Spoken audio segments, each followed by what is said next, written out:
నమస్తే అన్న అందరికీ నమస్కారం.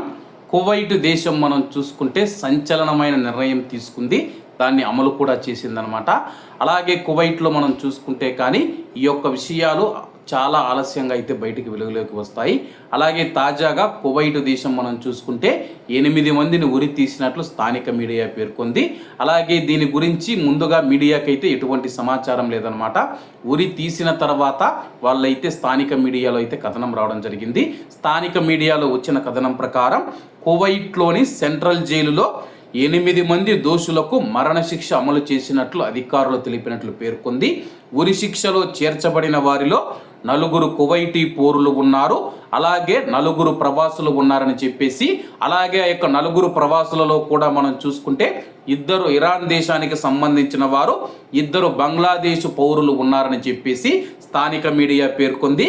అలాగే ఈ యొక్క 8 మంది ఏ కారణాల చేత వారు ఉరి తీయబడ్డారంటే కానీ వారిలో 6 మంది హత్యా కేసుల్లో నిందితులుగా ఉండి వాళ్ళు దోషులుగా నిర్ధారించబడ్డారని చెప్పేసి, అలాగే వాళ్ళు క్రిమినల్ కోర్టు కానీ, అప్పీల్స్ కోర్టు కానీ, కోర్ట్ ఆఫ్ కాజేషన్ కానీ అన్ని కోర్టుల్లో వాళ్ళు అప్పీల్ చేసుకున్న తర్వాత అన్ని కోర్టులు కూడా వాళ్లకు ఉరి శిక్షను సమర్థించిన తర్వాత మాత్రమే ఉరి శిక్ష అమలు చేశామని చెప్పేసి అధికారులు పేర్కొన్నారు.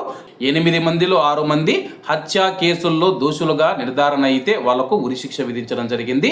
మిగిలిన 2 కువైట్లో భారీ మొత్తంలో మనం చూసుకుంటే మాదక ద్రవ్యాలు అక్రమ రవాణా చేశారని చెప్పేసి, దీంతో వారికి కువైట్ కోర్టులు కూడా ఉరి శిక్షను అయితే వాళ్లకు అమలు చేయాలని చెప్పేసి తీర్పునివ్వడం జరిగింది.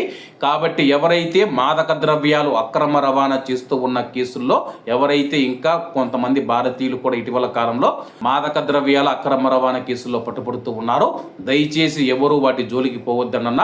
మనకు దినారు వచ్చే చోట అడగిపోతే 100 దినారులు 1000 దినారులు వస్తుందని చెప్తారు, కానీ మనకు వచ్చిన దినారుతోనే కుబ్బూసు కొనుక్కొని, ఒట్టి కుబ్బూసు ఇరాని కుబ్బూసు 20 పైసలు పెట్టి కొనుక్కొని దాన్నే తిని నీళ్లు తాగి పనుకున్నామన్న వచ్చిన నష్టం ఏమీ లేదు.